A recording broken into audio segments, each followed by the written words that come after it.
बोलो बम बम महादेव बम बम। देवी और सज्जनों, आज के इस वीडियो में मैं राजा मिश्रा चर्चा करने जा रहा हूं कन्या राशिफल सितंबर 2023 के बारे में कि कन्या राशि वाले जातक का, कन्या राशि वाले व्यक्तियों का सितंबर 2023 का समय कैसा रहेगा, किस मामले में बढ़िया रहेगा, किस मामले में खराब रहेगा, इसी विषय के बारे में आज के इस वीडियो में हमारी चर्चा होने जा रही है। देवी और सज्जनों, आपकी जानकारी के लिए बता दूं कि कुंडली के एकादश भाव में कर्क राशि में शुक्रदेव बैठे हुए हैं, कुंडली के द्वादश भाव में सूर्य और बुध बैठे हुए हैं और कुंडली के प्रथम भाव में सूर्य और मंगल बैठे हुए हैं। आप में से बहुत सारे जातक जो ज्योतिष से जुड़े हुए होंगे, उनके मन में ये भाव आ गया होगा कि मंगल एक बार है, बुध एक बार है, शुक्र एक बार है। ये गुरुदेव से कहीं मिस्टेक तो नहीं हो गया जो सूर्य को इन्होंने दो जगहों पर में लिख दिया। क्योंकि मुझे एक ज्योतिष के विद्यार्थी का एक बार मैसेज आया था आज से 4-5 महीने पहले कि गुरुदेव आपकी कुंडली में थोड़ी सी मिस्टेक हो गई है। मैंने एक फोटो फेसबुक पर में डाल दिया था ऐसे ही। अब मैं आश्चर्य में पड़ गया कि आखिर क्या मिस्टेक हो गई। तो उसने बताया कि आपके कुंडली में सूर्य 2 बार लिखा जा चुका है, इसलिए से आपको मिस्टेक हो गई है। फिर मैंने उन्हें समझाया कि सूर्य इस तारीख तक यहाँ पर में, इस तारीख के बाद यहाँ पर में इस भाव में रहेंगे, तब उनको समझ में आया। तो देवी और सज्जनों, वही बात आपको भी बता दूं कि सूर्य 17 सितंबर को 1:41 तक कुंडली के द्वादश भाव में सिंह राशि में रहेंगे और 17 सितंबर के बाद यही सूर्य कुंडली के प्रथम भाव में चले आएंगे कन्या राशि में। देवी और सज्जनों, इसमें हमने एक बहुत बड़ी बात आपको बता दी, आपने ध्यान दिया शायद या नहीं दिया। जो ज्योतिष के जानकार लोग होंगे उन्होंने बातों को पकड़ लिया होगा, उन्होंने बड़ा ध्यान देकर के आश्चर्यचकित हो गए होंगे। वो ये था कि हमने ये बताया आपको कि सूर्य 1:42 में, क्या सूर्य 1:42 1:42 PM में कुंडली के प्रथम भाव में कन्या राशि में प्रवेश करने जा रहे हैं। क्या करने जा रहे हैं? प्रवेश करने जा रहे हैं देवी और सज्जनों, जिसके कारण से आपको सूर्य का कुछ अच्छा तो कुछ बुरा फल भी मिलेगा। ये जो 1:42 का टाइमिंग हमने आपको बताया, ये अद्वितीय है, ये कमाल है। जो ज्योतिष आपको ये बता दे कि आपकी कुंडली में कौन सा ग्रह कितने तारीख से शुरू हो रही है, कितने बज के कितने मिनट से शुरू हो रही है, वो व्यक्ति ये तक बता सकता है कि आपके जीवन में कौन सी घटना कितने बज के कितने मिनट में शुरू हो जाएगी, कब हो जाएगी। शर्त यही है कि जन्म तारीख, जन्म समय, जन्म स्थान आपके पास में होना चाहिए और सही होना चाहिए। बहुत सारे लोग हमारे पास में मैसेज करते हैं कि गुरुदेव चरण वंदन, आपसे एक शिकायत है। सबसे पहले अभिनंदन करते हैं, उसके बाद शिकायत करते हैं। मैं भी आश्चर्य में पड़ जाता हूं कि आखिर ऐसी क्या खता हो गई हमसे कि आप खफा हो गए।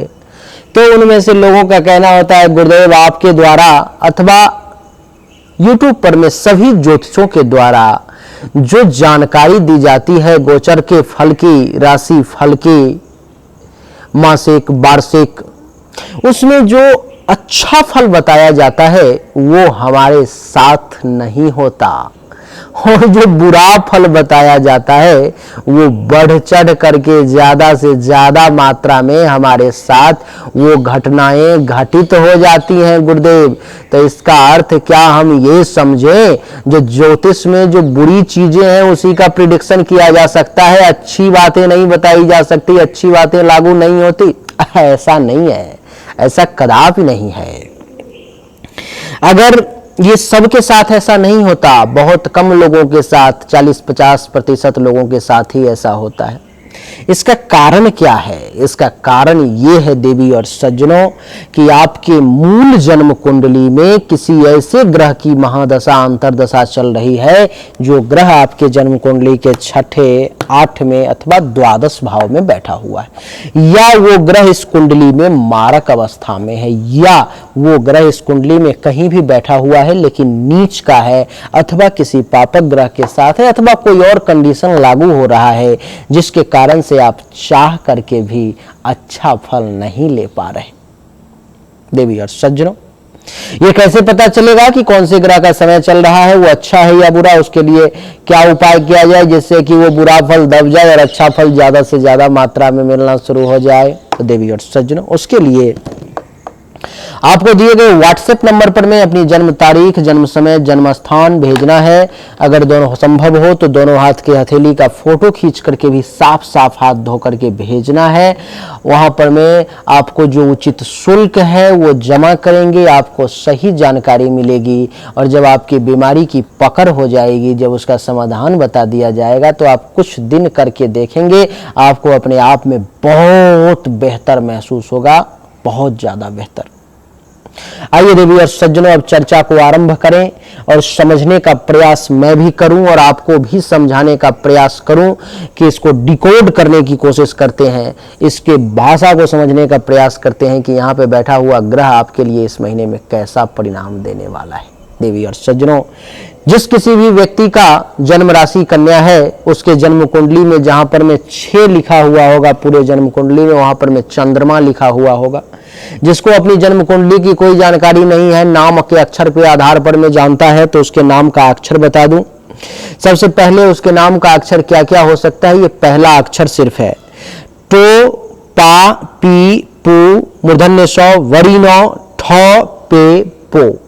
इसमें से किसी भी अक्षर से अगर आपका नाम शुरू होता है तो आपकी राशि कन्या हुई। देवी और सज्जनों, आइए सूर्य से चर्चा को आरंभ करते हैं। सूर्य देव आपके कुंडली के द्वादश भाव में बैठे हुए हैं जो 17 सितंबर तक रहेंगे। सूर्य के द्वादश भाव में बैठने के कारण क्या क्या अच्छा या क्या क्या बुरा रिजल्ट मिलेगा उसको समझिए। सूर्य के द्वादश भाव में बैठने के कारण देवी और सज्जनों, सूर्य आपको उदासीन बनाता है। उदासीन का अर्थ आप समझते हैं?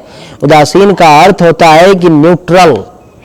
जो व्यक्ति ना ही किसी के लिए बहुत अच्छा है ना ही किसी के लिए बहुत खराब है, संत स्वभाव का, उदासीन, किसी से ना कूदो से लेना ना माधो को देना। कहते हैं ना कि कोई कोई सब्जी जो है, कोई कोई फल जो है सो बहुत एसिडिक होती है, तो कोई कोई सब्जी, कोई कोई फल बेसिक होती है। लेकिन एक आलू ऐसा सब्जी है जो ना एसिडिक है ना बेसिक है, वो उदासीन है, वो न्यूट्रल है। देवी और सज्जनों, वही आलू इस समय में बन करके आप रहेंगे, ना ही किसी को नुकसान करेंगे ना ही किसी को फायदा करेंगे, अपने मार्ग पर में सीधा चलेंगे, अपने काम से काम रखना, अपने आप से मतलब रखना, ज्यादा दुनियादारी में ना पड़ना, ये इस समय में आपको सूर्य जो है सो सिखाएगा। देवी और सज्जनों, इतना ही नहीं, सूर्य के द्वादश भाव में बैठने के कारण आंख से संबंधित किसी प्रकार की समस्या, किसी प्रकार की परेशानी आपके सामने में आ सकती है। अगर आप पहले से भी नेत्र रोगी हैं तो ये समस्या इस समय में थोड़ा ज्यादा परेशान कर सकती है, लेकिन घबराने की बात नहीं है। देवी और सज्जनों, हमारे पास में, आप तो जानते हो कि मैं ज्योतिष के साथ साथ आयुर्वेद से भी आपकी समस्याओं का समाधान करता हूं, आपकी बीमारी का इलाज करता हूं, आपको इलाज बताता हूं। आंख से संबंधित किसी भी प्रकार की समस्या है, चाहे आंख का सुबह उठने पर में गंदगी निकला हो आंख से और आंख बंद हो गया, जिसको कांची कहते हैं, मैल कहते हैं, उजला उजला कलर का निकल जाता है और आंखें बंद हो जाती हैं, चिपक जाती हैं, इस प्रकार की समस्या हो, अथवा आंख में जलन हो रहा हो, आंख में दर्द हो रहा हो, आंख में एलर्जी हो गई हो, आंख से पानी गिर रहा हो, आंख नोच रहा हो, रोशनी कम हो गई हो, इत्यादि किसी भी प्रकार की अगर आंख से संबंधित समस्या आपको पहले से है, अथवा इस समय में सूर्य के द्वादश भाव में आंख पर बैठने के कारण आपको परेशान कर रहा है, तो आपको क्या करना है? तो आपको करना ये है देवी और सज्जनों, करना ये है कि गाय का घी, संभव हो तो शुद्ध देसी गाय का घी जो ए ग्रेड में आता है, जो सबसे ज्यादा काम करेगा आपको, वो ले लें। वो पिघला हुआ पानी की तरह होगा, बिल्कुल लिक्विड होगा। उसको हल्का सा रुई डुबा लें अथवा किसी भी चीज से, जिससे आप एक एक बूंद दोनों आंख में डाल सकते हैं, उससे डाल के छोड़ दें। गर्म नहीं होना चाहिए, बिल्कुल ठंडा होना चाहिए।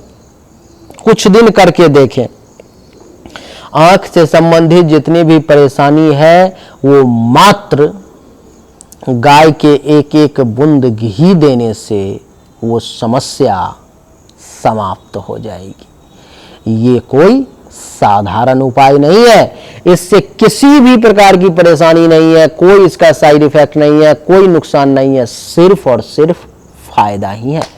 देना इसको सुबह है और रात में है। जैसे सुबह सो करके उठे, आंख को साफ कर लिया, आंख में एक एक बूंद दे देना है, फिर थोड़ा देर के बाद आफियत हो जाएगी, रिलैक्स हो जाएगा, फिर जो है सो अपना काम करने लग जाना है। फिर रात में सोते वक्त एक एक बूंद ही देना है, एक एक बूंद दोनों आंखें में दे देनी है। और आप देखेंगे ऐसा आप 1 सप्ताह 10 दिन करेंगे, आपको बिना किसी दवाई के आपको अपने आप राहत महसूस होने लगेगा, आंख की रोशनी बढ़ने लगेगी, जलन, नोचना, आंख से संबंधित किसी प्रकार की बीमारी परेशानी वो अपने आप ठीक होना शुरू हो जाएगा देवी और सज्जनों, रोशनी बढ़ जाएगी। दूसरा क्या है कि सूर्य के द्वादश भाव में बैठने के कारण आपको मस्तिष्क से संबंधित समस्या इस समय में कुछ परेशान कर सकती है। मस्तिष्क रोग, जैसे कि बहुत ज्यादा चिंता करना, बहुत ज्यादा टेंशन में रहना, बहुत ज्यादा गुस्सा में रहना, ये सब मानसिक रोग है, मस्तिष्क से संबंधित समस्या है। मेंटली तौर पर में डिस्टर्ब रहना, किसी भी प्रकार की सर में दर्द होना, इस प्रकार की समस्या आपको सूर्य दे सकता है देवी और सज्जनों। तो सूर्य के इस प्रकार की समस्या से भी बचने का मैं रास्ता बता देता हूं। अब हमारे पास आए हो तो मेरे पास जो ज्ञान है वो तो आपको कम से कम देता ही जाऊं। देवी और सज्जनों, जिसको भी मस्तिष्क से, क्योंकि ये सूर्य जो है सो दिमाग, मस्तिष्क से संबंधित, सर से संबंधित दर्द वगैरह देगा 17 सितंबर तक आपको। तो इस प्रकार की किसी भी प्रकार की समस्या जीवन में कभी भी आती है, अभी ही नहीं, आप ही को नहीं, किसी भी व्यक्ति को अगर आती है तो क्या करना है कि तुलसी का पेड़ अगर आपके पास में है तो उसको, उसमें से 10 पत्ता तोड़ के ले आना है, तुलसी का पत्ता, उसको बढ़िया से जो है सो रगड़ देना है, रगड़ करके उसमें से रस निकाल लेना है, ज्यादा हो तो माथे पर में ही रस को डाल करके उसको ऐसे ऐसे करके यहां से लेके यहां तक लगा देना है उस रस को। आप ऐसा देखेंगे कि 10 से 15 मिनट में आपका दिमाग जो है शांत हो जाएगा, गुस्सा आ रहा था वो ठंडा हो जाएगा दिमाग, आपको जो है सो सर में दर्द हो रहा था वो राहत हो जाएगा, बेचैनी हो रही थी वो कम हो जाएगा। ये एक तुलसी की बात मैं बता रहा हूं आपको। लेकिन अगर आपको उसकी समस्या है तो हमारे पास में एक प्रोडक्ट है जिसका नाम है पंच तुलसी।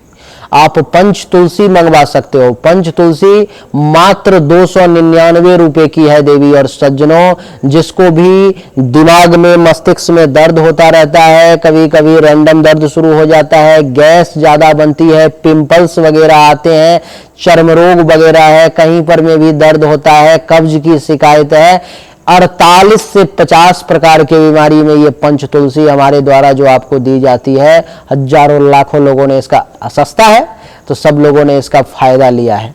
अगर आप भी चाहें तो उसको मंगवा सकते हैं। दिए गए व्हाट्सएप नंबर पर में आप मैसेज कर लेंगे कि गुरुदेव मुझे एक पंच तुलसी चाहिए, 299 रुपया प्लस जो स्पीड पोस्ट का चार्ज होगा कुछ हल्का फुल्का वो आपको लगेगा, आपके घर पर में वो पहुंच जाएगा 1 सप्ताह के अंदर में देवी और सज्जनों। जैसे कि किसी को पिंपल हो गया चेहरा पर में, उसको 2 से 3 बार लगाएगा, 1 से 2 दिन लगाएगा, दिन में 3 बार उसका पिंपल वो समाप्त हो जाएगा, खत्म हो जाएगा, वो आगे नहीं बढ़ेगा। किसी को दाद खाज हो गया है वहां पर में लगा देगा, वो ठीक हो जाए। कमर में दर्द हो रहा है, पांव में दर्द हो रहा है, हाथ में दर्द हो रहा है, सर में दर्द, थोड़ा सा लगा दो, लेकर के 4 बूंद ठीक हो जाएगा।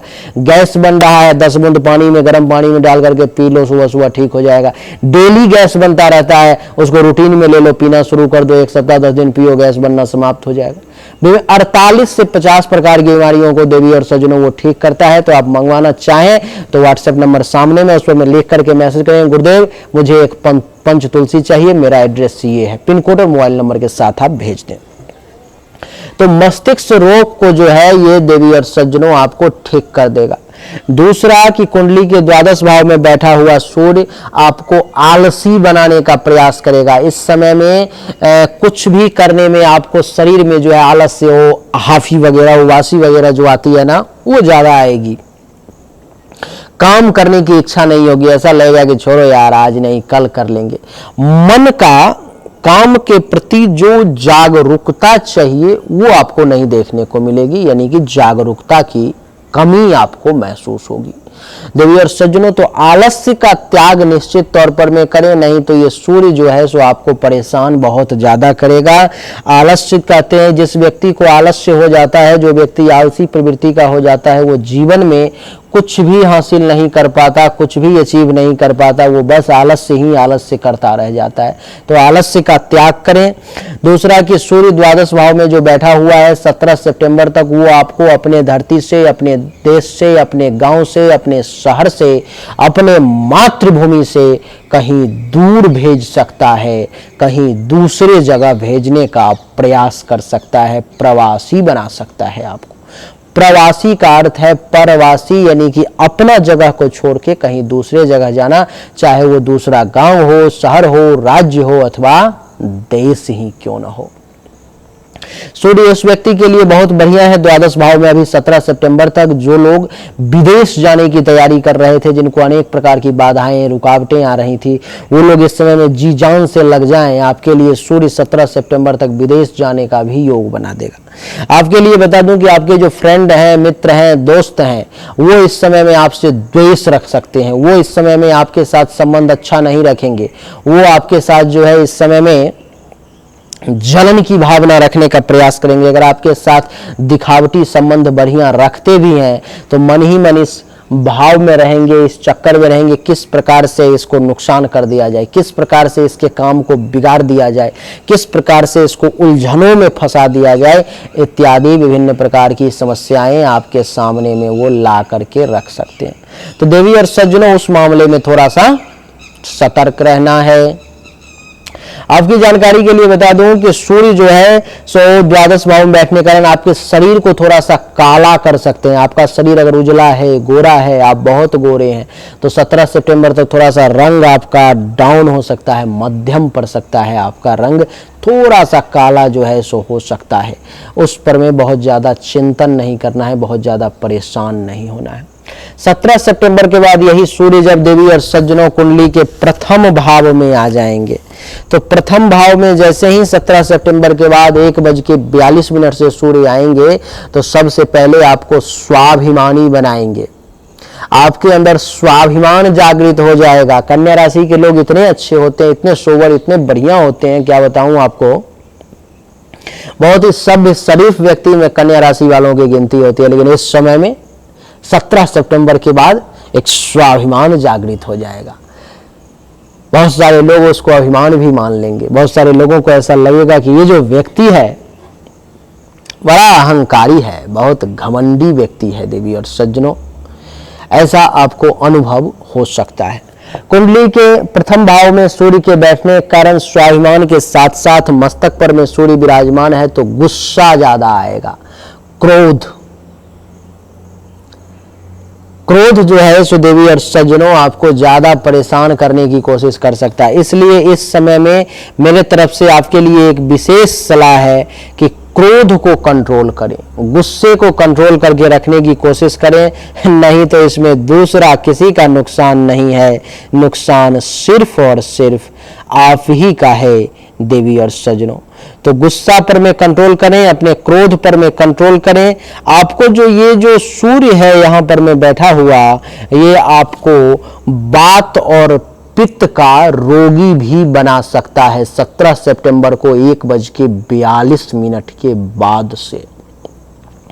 आप में से कुछ लोग वात पित्त के कुछ रोग को समझ गए होंगे, लेकिन 99% लोग इस बात को समझ नहीं पाए होंगे, उनको पता ही नहीं है कि बात के कौन कौन से रोग हैं, पित्त के कौन कौन से रोग हैं। तो नोट करना चाहें तो आप नोट कर सकते हैं, वैसे मैं आपको बता देता हूं। देवी और सज्जनों, सबसे पहले बात के रोग बताता हूं। बात के देवी और सज्जनों 80 प्रकार के रोग होते हैं, जिसमें से मैं आपको 10-5 बताता हूं।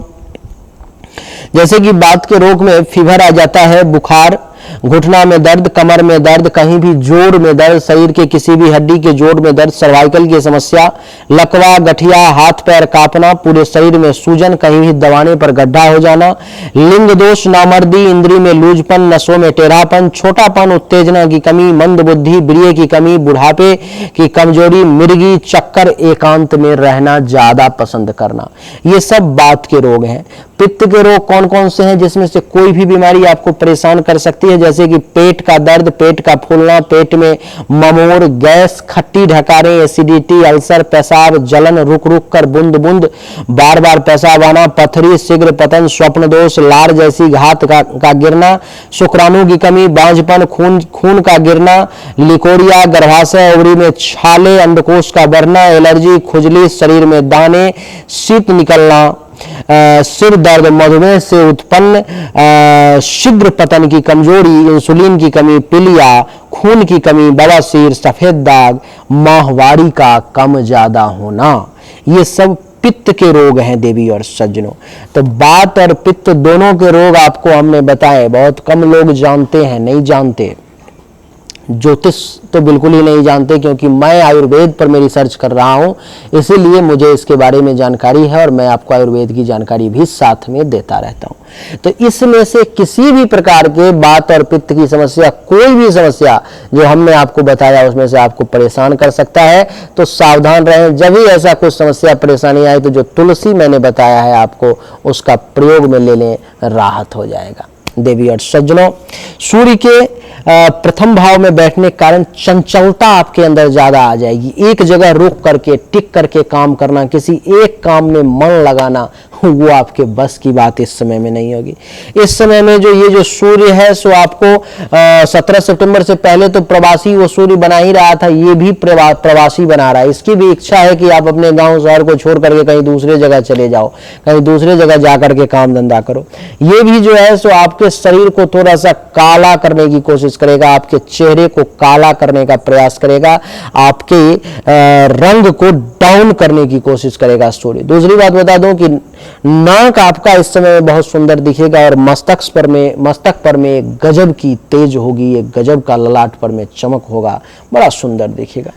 सूर्य थोड़ा सा अच्छा है, थोड़ा सा खराब भी है, तो पॉसिबल हो तो सूर्य को दैनिक रूप से जल दें, और नहीं पॉसिबल हो तो कम से कम रविवार के दिन भी एक माला ओम घृणी सूर्याय नमः मंत्र का जरूर जाप करें, इससे आपको बहुत लाभ होगा। सूर्य के बाद मंगल की चर्चा करेंगे। देवी और सज्जनों, मंगल कुंडली के प्रथम भाव में है। मंगल का कुंडली के प्रथम भाव में बैठना क्या दर्शाता है? कहता है कि ये आपको क्रूर बना देता है, क्रूर, दया की कमी, किसी के प्रति सॉफ्टनेस की कमी जो है आपको महसूस होगी। साहसी बनाता है, बहुत ज्यादा साहसी बने रहेंगे इस समय में, जो है सो अपने साहस, अपने पराक्रम में आप कमी नहीं महसूस करेंगे, बहुत साहसी बने रहेंगे। इस समय में बता दूं कि आप बहुत ज्यादा चपल बने रहेंगे। चपल का अर्थ समझते हैं आप?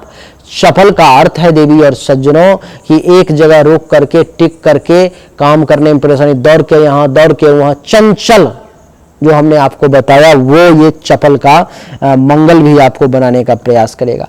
विचार अच्छे अच्छे आपके मन में जरूर मंगल लाएगा। अच्छा मतलब उत्तेजनात्मक विचार, अच्छा मतलब ऐसा विचार जिसमें जोश की जरूरत हो, ताकत की जरूरत हो, साहस की जरूरत हो, ऐसे विचार मंगल लाने का प्रयास करेगा। बहुत ऊंची महत्वाकांक्षाएं आपके अंदर जागृत हो जाएंगी, ऊंचा सपना देखेंगे, ऊंचा सोचेंगे, बड़ी चीज करने की कोशिश करेंगे, ऐसे भाव मंगल आपके अंदर में पैदा करेगा। इच्छा को, महत्वाकांक्षा को बड़ी सोच के साथ उत्पन्न करेगा, और सबसे बड़ी बात कि उसको पूरा करने के लिए मंगल आपको शक्ति भी प्रदान करेगा। मंगल की इच्छा रहेगी कि इस काम को ये कर ले, इससे हो जाए। उसके बाद बता दूं कि कुछ गुप्त रोग, अंडकोश, लिंग, योनि, पैखाने के रास्ते, छाती से संबंधित कुछ परेशानी भी आपको परेशान कर सकता है। तो उस मामले में जो है थोड़ा सा आपको सावधान रहने की जरूरत है। उस मामले में थोड़ा सा जो है सो आपको संभलने की जरूरत है। इस प्रकार की कोई भी परेशानी आती है तो आप तुरंत मुझसे कांटेक्ट करें, क्योंकि हमारे पास आयुर्वेद का कंसल्टेशन के लिए भी हजारों लोग डेली संपर्क करते हैं।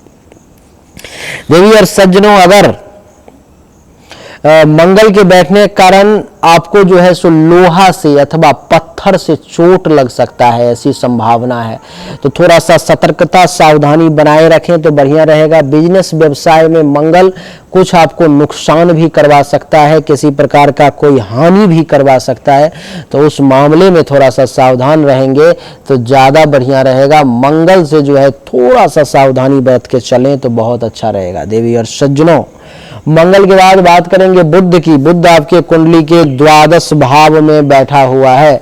बुध का द्वादश भाव में बैठना देवी और सज्जनों ये बताता है कि बुध आपको विद्वान बनाता है। यहाँ पे बैठा हुआ बुध पूरे महीने में आपकी गिनती विद्वान में करवा सकता है।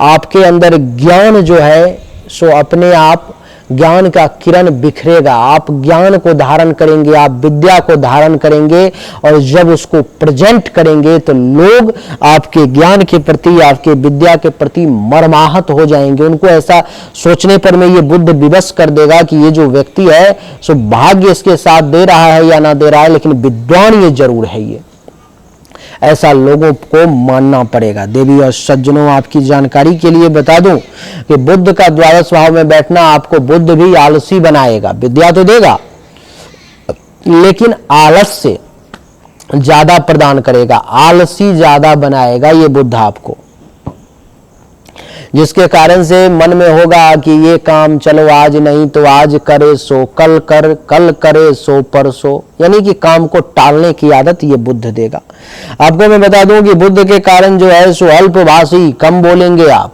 बहुत ज्यादा नहीं बोलेंगे, बहुत कम शब्दों में ज्यादा बातों को लोगों को समझा देंगे, कम शब्द का प्रयोग करेंगे, शास्त्रज्ञ बनाएगा। वेद, पुराण, धर्म, शास्त्र इसका ज्ञान अर्जन करेंगे, इसके बारे में इंटरेस्ट जागृत होगा, मन में इच्छा जागृत होगी जानने की। जो लेखक वर्ग के लोग हैं उनका काम धंधा बढ़िया चलेगा, अच्छी अच्छी चीजें लिखने का अवसर मिलेगा। वेद वेदांत पर में आपको ज्ञान अर्जन हो सकता है, बहुत सुंदर दिख सकते हैं आप बुध के कारण।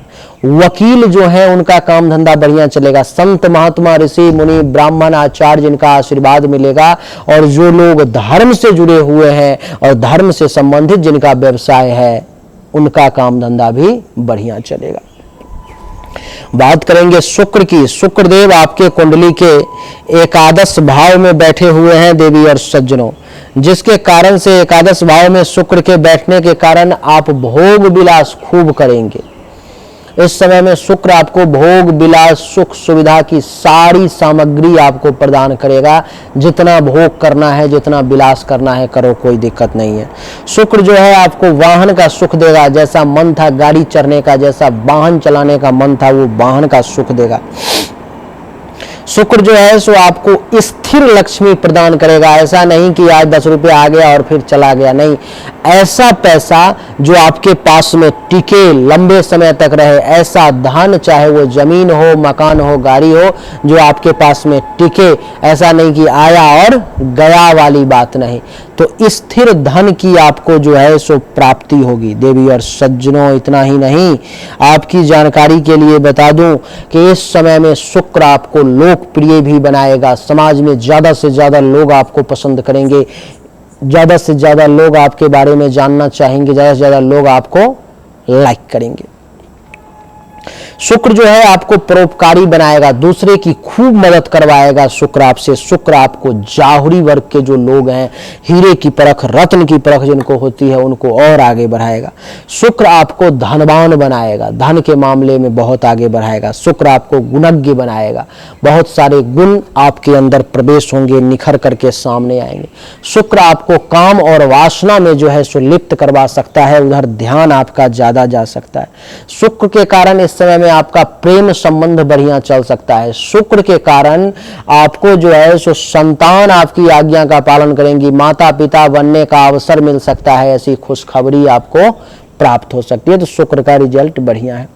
तो देवी और सज्जनों, कन्या राशि वालों के लिए कुछ मामलों में समय बढ़िया है तो कुछ मामलों में खराब है। अगर आपको भी अच्छा रिजल्ट ना मिलके बुरा रिजल्ट ही मिल रहा है, दिए गए व्हाट्सएप पर में जरूर मैसेज करें, आपके समस्या का समाधान होगा। अगर आपको वीडियो पसंद आया, अच्छा लगा तो वीडियो को लाइक करें, शेयर करें, चैनल को सब्सक्राइब करके इसके बेल आइकन के बटन को दबा दें। एक बार फिर से आप सभी का बहुत बहुत धन्यवाद। Thank you so much. जय हिंद, वंदे मातरम।